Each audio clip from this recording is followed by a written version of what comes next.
దేవునికి స్తోత్రం. యేసుక్రీస్తు నామములో మీ అందరికీ వందనాలు తెలియజేస్తాం. మనం దేవుని వాక్యమును ధ్యానం చేద్దాం.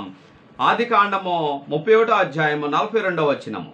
ఆదికాండము 31:42. నా తండ్రి దేవుడు అబ్రహాము దేవుడు ఇస్సాకు భయపడిన దేవుడు నాకు తోడైండనెల్లా నిశ్చయముగా నన్ను ఒట్టి చేతులతోనే పంపివేసిందువు.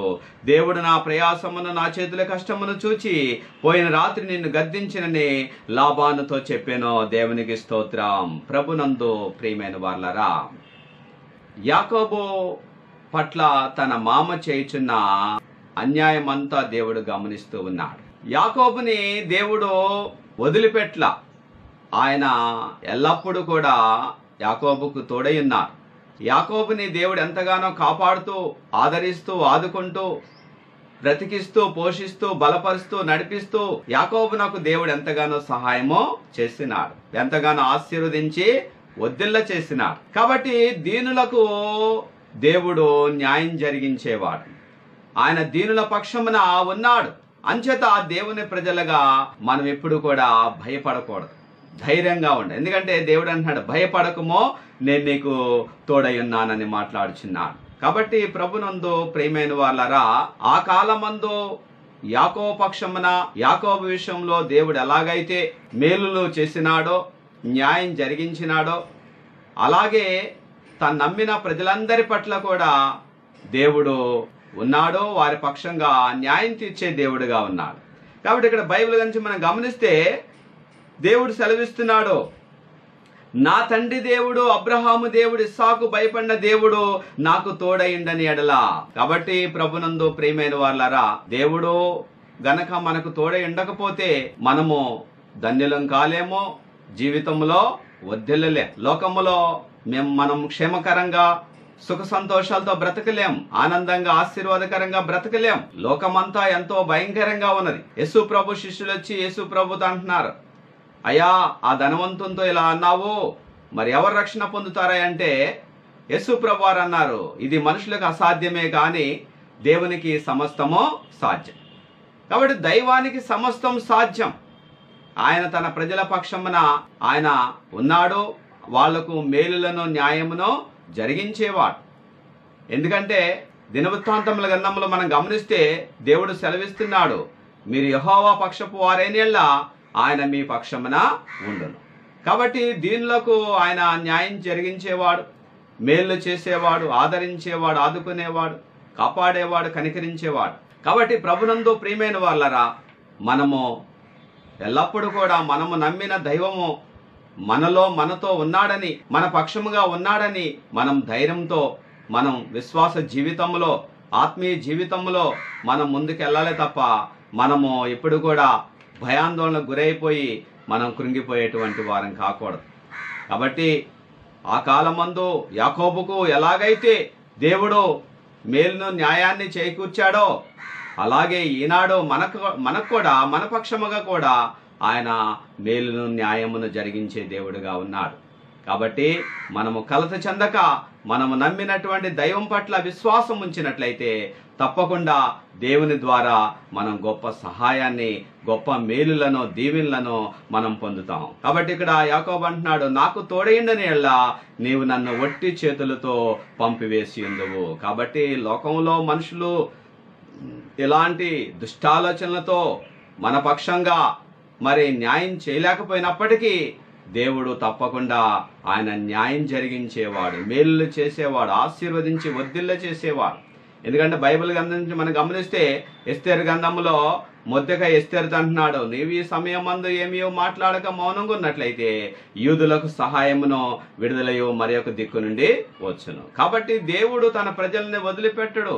వాళ్ళకు మేలు చేసేవాడు, వాళ్ళకి న్యాయం చేసేవాడు, వాళ్ళని ఆదరించేవాడు, వాళ్ళని ఆశీర్వదించేవాడు.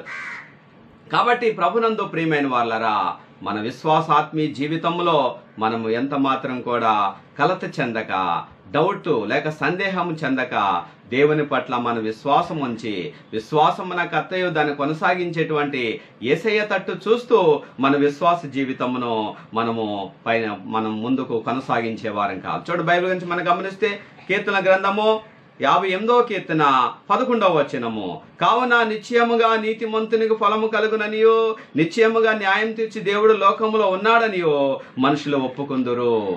ప్రభునందు ప్రియమైన వాళ్ళరా, బైబిల్ గ్రంథములో ఆదికాండం నుంచి ప్రకటన గ్రంథం వరకు రాయబడినటువంటి లేఖనములో వ్యర్థము కానేరవు.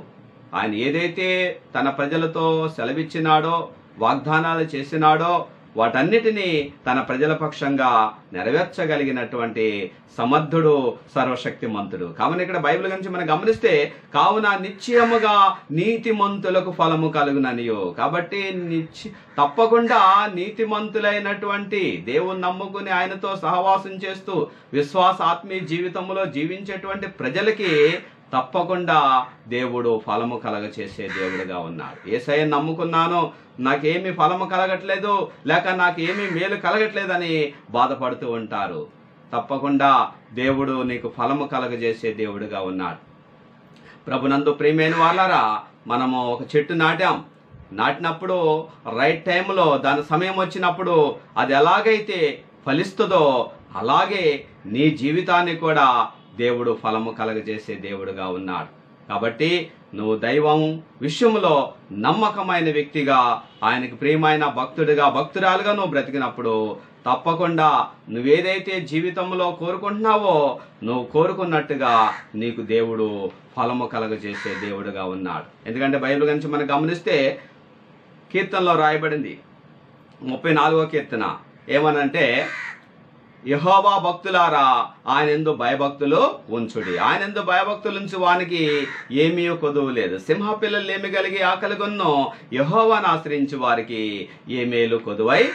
కాబట్టి నీ జీవితంలో ఏదైతే నువ్వు ఆశిస్తున్నావో నువ్వు ఆశించిన రీతిగా నీకు ఫలమును కలగజేసే దేవుడు, నీ పక్షంగా న్యాయము తీర్చేవాడు, న్యాయం జరిగించేవాడు. కాబట్టి ఇక్కడ బైబిల్ గురించి మనం గమనిస్తే దేవుడు సెలవిస్తున్నాడు, కావున నిశ్చయముగా నీతిమంతునికి ఫలము కలుగుననియో, నిశ్చయముగా న్యాయం తీర్చి దేవుడు లోకంలో ఉన్నాడనియో మనుషులు ఒప్పుకొందురు. యాకోబుకి ఎవరు లేరని లాభాను అనుకోవచ్చు, కానీ సర్వశక్తిమంతుడైన దేవుడు ఉన్నాడు.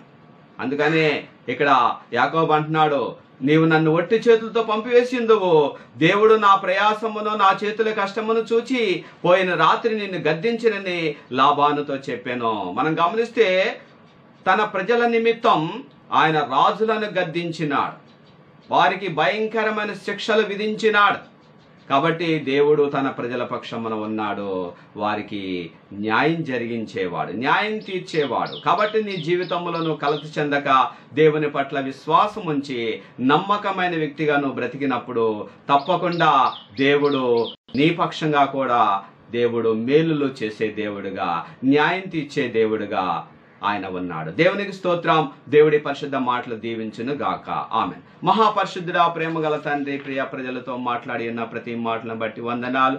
విన్న మాటలు గ్రహించి నేను నమ్మిన దేవుడు గొప్పవాడు, ఆయన తప్పకుండా నా పక్షమున ఉన్నాడు, నాకు న్యాయం తీరుస్తాడు, న్యాయం జరిగిస్తాడు అనేటువంటి దృఢమైన విశ్వాసంతో మిమ్మలను నమ్మకస్తులుగా వెంబడించే ప్రజలుగా చట్టి గొప్ప కృపా పరిశుద్ధాత్మ శక్తిని దయచే యేసు నామములో అడిగి ప్రార్థించున్నాం. దేవుని స్తోత్రం. యేసుక్రీస్తు నామములో మీ అందరికి వందనాలు.